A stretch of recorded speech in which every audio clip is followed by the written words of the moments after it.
सन में तारावती हाय हाय चिल्लाई दशा कुमर की देख की बुधरनी पछारे खाए। पहुंच गई रोहितास के पास, मुंह से झाग डाल रहा है, पैर पटक रहा है। जवाब दिया लाला क्या हो गया? रोहितास ने देखा मैया अब आई हो, बहुत समय लगाया तुमने, अब हमारे प्राण ज्यादा देर तक नहीं ठहरेंगे मैया। तो लीना जन्म सो मरत है, यो धीर दिल को दीजियो, मोई एक बार कुछ करके मुझ प्यार जननी कीजियो। हमारे प्राण ज्यादा देर तक नहीं ठहरेंगे माँ। अरे सुख दुख की जो छुपे है भी सो मैया कोसी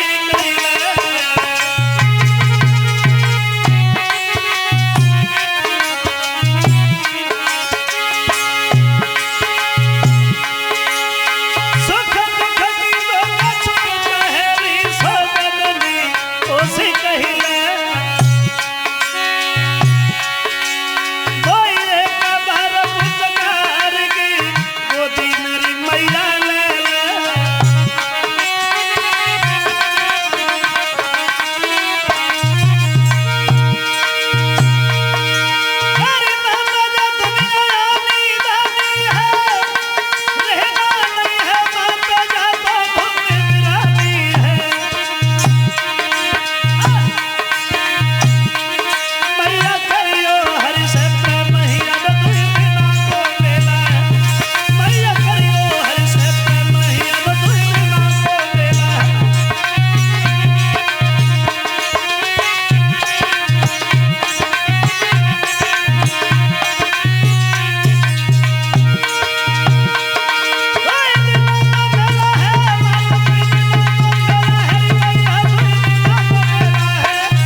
कहने लगा है माँ ज्यादा देर हमारे प्राण नहीं ठहरेंगे, अगर पिताजी मिले तो मेरे मरने की सूचना उन्हें देना, अगर वो रोए तो तसल्ली बना देना माँ।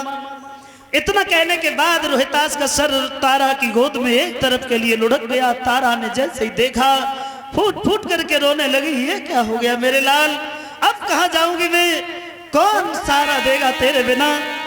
राज चला गया, पति से बिछुड़ गई, तेरी आस लगाई, आज तू भी छोड़ के चला गया। हर ले बेटा की लाश, अरे तारा ने उधर मचाई।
रही थी लेकिन कोई धैर्य बंधाने वाला नहीं है।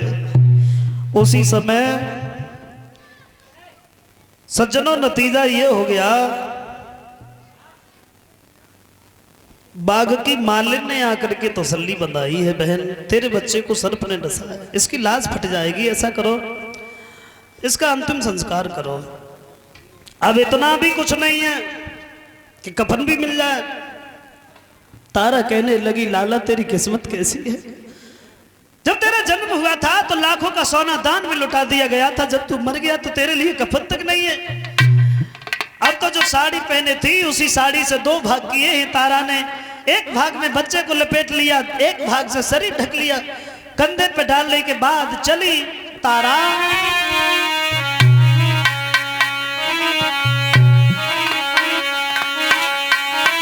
आधी साड़ी थारे मात ने और कुमार को कफन बनायो। ले बेटा को गोदयंगारी कांजन कदम बढ़ाओ।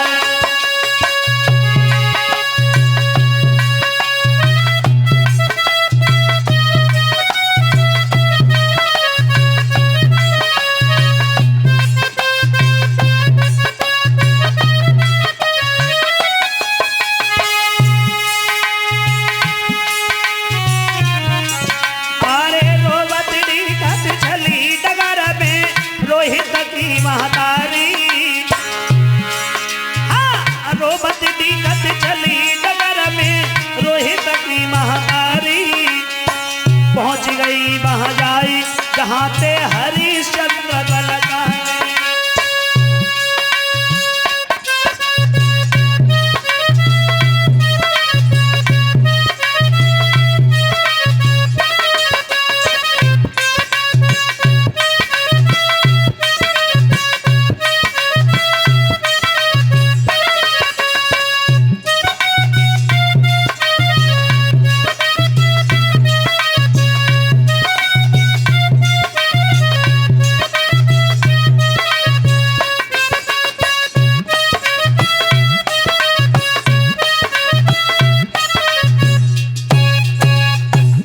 उसी समय तारा जब पहुंच गई है शमशान में, बच्चे की लाश को रख लिया और वहां बैठ करके फूट फूट करके तारा रोने लगी।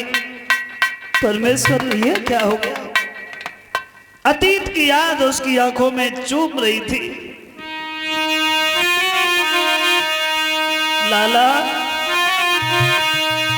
चैत गर्भ में रहो, नींद भरे सो काया में।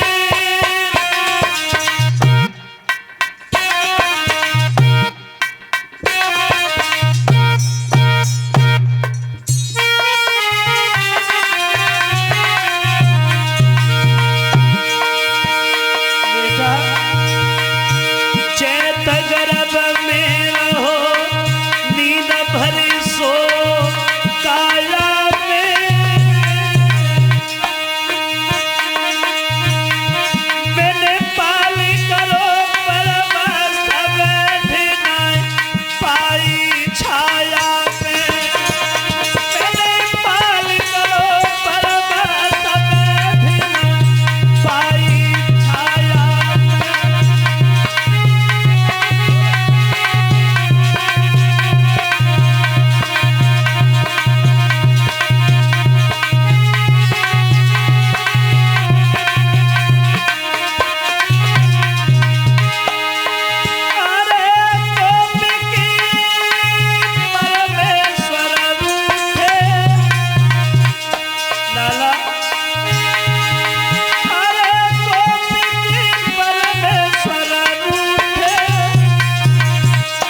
आवाज जब सुनी है तो हरिश्चंद्र उसी समय हाथ में लाठी लेकर के पहुंच गए उसी जगह। कौन है?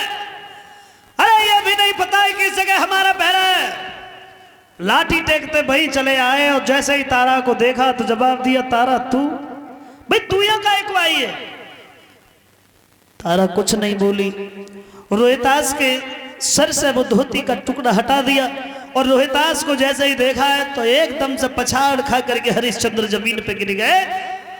थोड़ी देर के बाद में जब उन्हें होश आया है तो एक बात कही, तारा रोहितास मर गया, लेकिन कैसे? दोनों हाथ जोड़े महाराज, बाग में फूल लेने के लिए गया था, किसी जहरीले सर्प ने डस लिया इसे। हरिश्चंद्र ने हाथ में लाठी उठाई और खड़े हो गए। तारा फिर यहाँ काय को लेके आई है? बोली मैं अपने बच्चे का अंतिम संस्कार करूंगी, तेरे पास में टका है? तारा कहने लगी मेरे पास टका कहाँ है? तुम अपने बच्चे की लाश जलाने का टका लोगे? क्या ये तुम्हारा लड़का नहीं है? हरिश्चंद्र कहने लगे तारा अभी रिश्ते नातों की बात हमसे मत करो। अरे याद करो पुरानी, तुमने उस दिन हमारा घड़ा नहीं उठवाया था, उस दिन भी तुम मेरी पत्नी थी ना?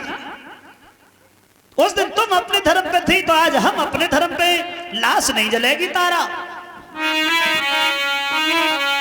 कि तू प्रथा ही लाश धरे मरघट में और रोई रही तारा नारी कुमरन मेरो नहीं तू है नारी हमारी कुमरन मेरो नहीं तू है नारी हमारी।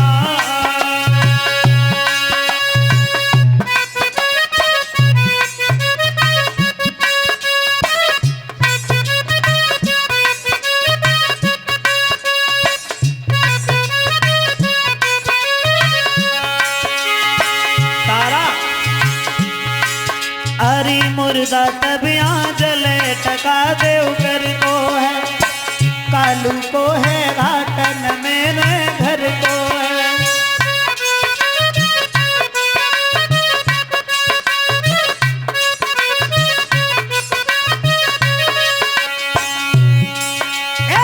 मुर्दा तबिया जले टका देव कर को है, कालू को है घाटन मेरे घर को है। तू टका एक पे धर्म बिगाड़े और नेक न करती विचार कुमरन में नहीं तू है नारी हमारी कुमरन मेरो नहीं तू है नारी हमारी।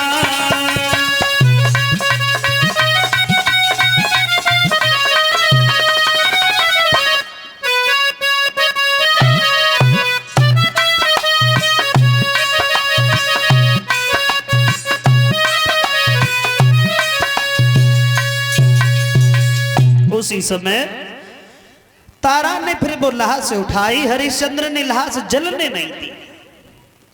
कुछ लोग कहते हैं कि हरिश्चंद्र ने टका के बदले में वो साड़ी खींच ली, तो ऐसा तो नहीं, लाश नहीं जलने दी। तारा ने वही लाश उठाई, काशी से बाहर एक मंदिर था उसमें रख ली और वहीं रोते रोते सो गई। और जब तारा सोई है विश्वामित्र ने देखा तारा सो रही हो, भाई हमने हरिश्चंद्र और रोहितास की अजमाइश तो कर ली, अब तुम रह गई हो और जब तक हम धर्म से तुम्हें डिगा नहीं देंगे सुख से बैठेंगे ही नहीं। कोई बात नहीं।